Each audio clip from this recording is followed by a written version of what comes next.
Hi guys, জেনে রাখো ঘরওয়ালির যখন বাইরের ইডলি খেতে মন চায় তখন এরকমই হাত ধরে টানতে টানতে সকাল সকাল ইডলির দোকানে নিয়ে যায়। যাই হোক, ব্লগটা শুরু করছি।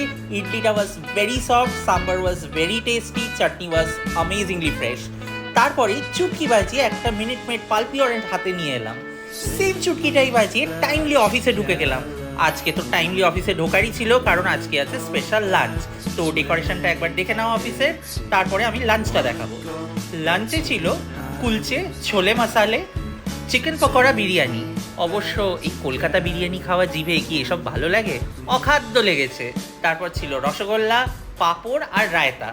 যাই হোক, এন্ডিং করেছি একটা পান ক্যান্ডি দিয়ে। এই চারের কাজটা দেখো কি সুন্দর রাঙ্গোলি বানিয়েছে।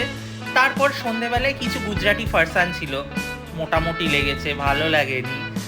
আবার ট্রাফিক পেরিয়ে বাড়িতে এসেই দেখছি রুটি, বেগুন ভাজা আর ডাল। আমি আমার ডিনারটা এনজয় করতে থাকি, তোমরা ব্লগটা এনজয় করতে থাকো।